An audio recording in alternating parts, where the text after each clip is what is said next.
Assalamu alaikum Taito Bacho. Az paro is English prozuk akh lesson. Yus lesson az mutaq izkis waqtas sait bilkul ralanch. Yel machine parnawn it pertu yal machine through paranchu. Lesson chna the fun they had. The fun they had. Yus lesson chi os banomut tim dik writer akh khayli akh idea. Akh waqtas ai yel sa shuri asan para machine sait. Yel shuri asan para machine sait magar waqt aa ki aaj shuri para machine sait it pertu shu para wikens machine sait virtual class chuna para ishna machine. Your mobile phone is a machine. Chakilna. Ish fictitious astem dos. Ma aaj hakikat ye. Agar esa locked introduction demo is more important. This is a fictitious story which depicts the life of future children who are being taught by machines. The feel, the absence of human teacher and the joy of school.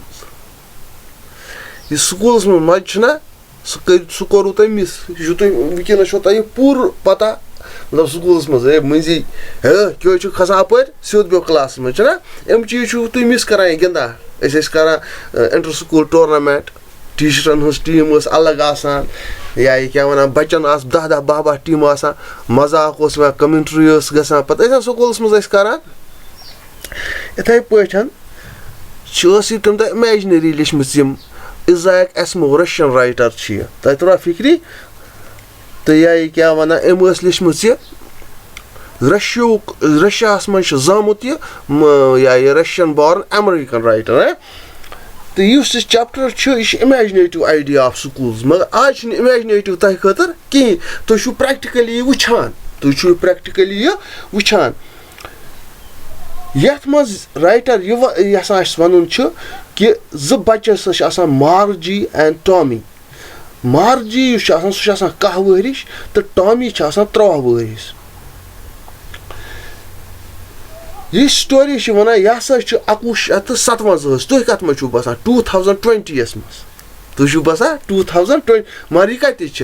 Ye dama ye qissa sa gais in future in year 21,057 as bro pat we should 2020 hat wehri to be 50 wehri khultos ta tara figri as bro matlab akhati to ji wehri story shi we to 21,057 year astam da ma it is possible because due to this corona covid pandemic तो पता गड epidemic क्या गो तो pandemic क्या गो सारी लेखा फेसबुकस पे pandemic मतलब तो पता पैंडेमिक क्या गो तो हिको में वनिथ पैंडेमिक क्या गो बवन मो तो पैंडेमिक क्या गो एपिडेमिक गो यल अख वबही बेमार गइस यल अख वबही पे तछ वन epidemic pandemic go yeli a large geographical area cover ye bemur karan ch ka waba ya ka bemur ch varia vast geographical area kara cover aaj sori world yem covid an cover korma tawai chat pamana pandemic tawai won ye muzit yuma prisio kata epidemic kya go to pandemic kya go. This is the difference between epidemic and pandemic.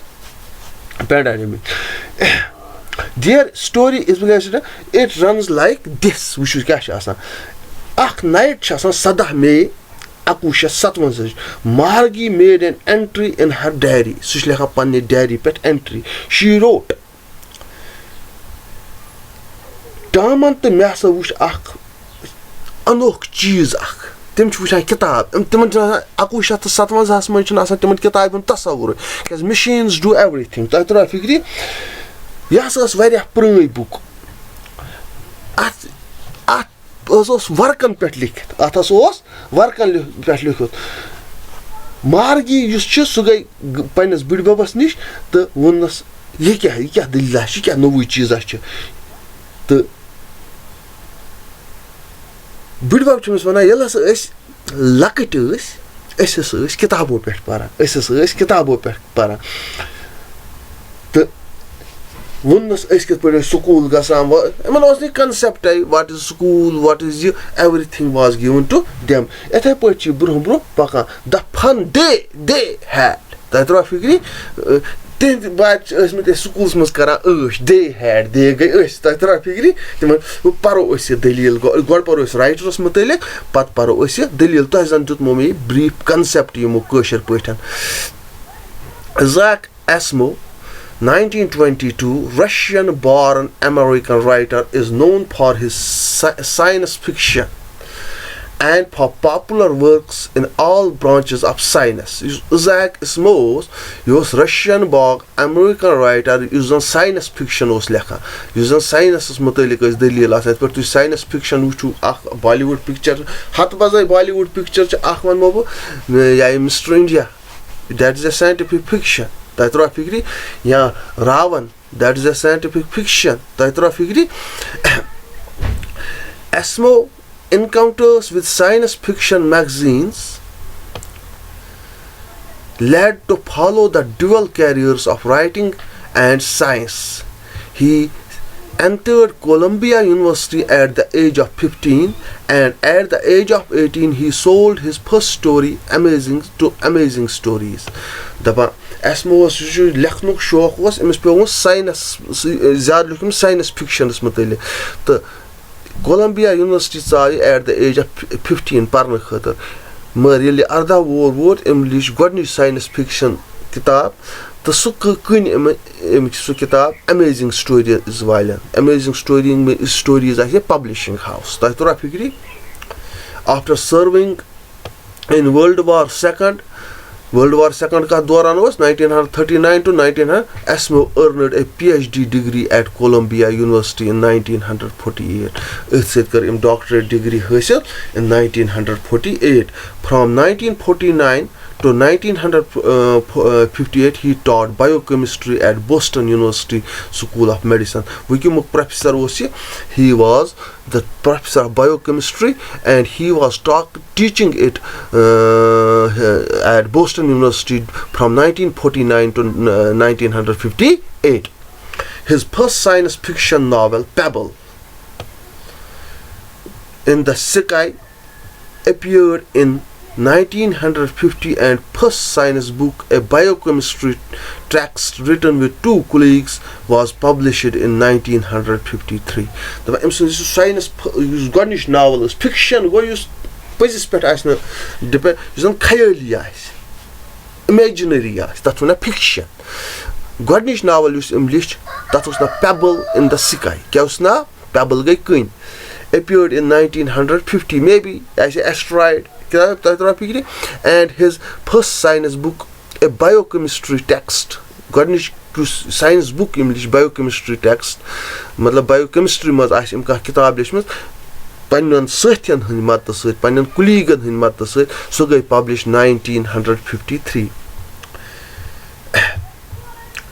Asimov turned to writing full time in 1958.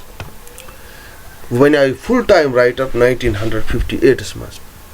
He authored more than 400 books for young and adult readers. بالینٛگن خٲطرٕ تہِ تہٕ لۄکٹٮ۪ن خٲطرٕ تۄہہِ خٲطرٕ تہِ تہٕ بالینٛگ اِنسانن خٲطرٕ تہِ بنایہِ أمۍ لیٚچھِ أمۍ کِتاب. Adult readers may have something other which is prohibited at your age, which you can't read at your age. Extended beyond science and science fiction to include mystery stories, humor, history, and several volumes on the Bible and English playwright William Shakespeare.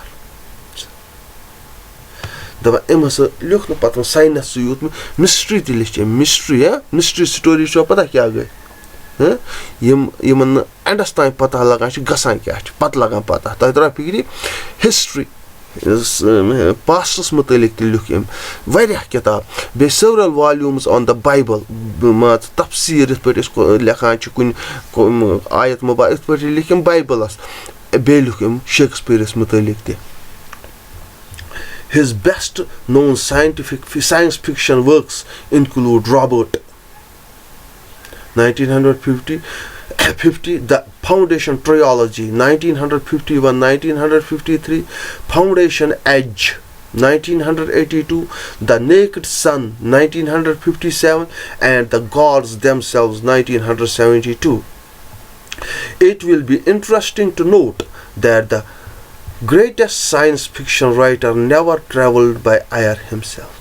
मतलब अख चीज इस किताब लेचम मतलब है one more अख का मासे phobia के खोचा मासे he had never used an aeroplane, he had never flied in an aeroplane. तो इतना फिर जहाज सवारी छन जहां करमस वशे टेक्स्ट box दित छना अथ मज आसो त brief introduction about us में तो gun can you imagine a time when all the books and schools shall vanish?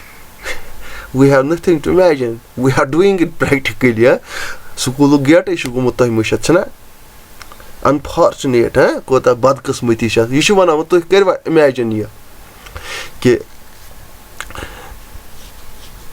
school in asan kitab asan education will be imparted through computers and virtual classrooms. We can sketch virtual classroom will be imparted through computers and virtual classrooms. Would you like such a system? The story we shall read is set in future when the traditional system of reading and writing shall be done away with. All the students shall become tech-savvy. They shall interact with teacher on screen. Esa karo teacher se screens pet ka tahtra fikri. That is it for today. Inshallah, tomorrow I will give you the brief. We will start the lesson itself. Today is Sunday. I am giving you just the time to play inside your homes. Indoor games are very much needed for your brain development. Don't use this PUBG and too much. I know because parents give you phones that you more phone dewa pacho to PUBG ganda ya chu ganda Free Fire menu ko bro tema karu to wa ki to gindu indoor games carom gindu ludo gindu ta tora fikri even ya to hiku ka beka indoor game ti gindu just basho ya ati badminton hiku panis angnas mas gindu chakin na esa thoda thoyu panis sehto khayal te achan hun thoyu khayal zyad mu karu phone PUBG yut ki pan class an isu wuchan to pat isu phone gindu game bon mon mu gindu mar kun hadastan gindu baki wassalam.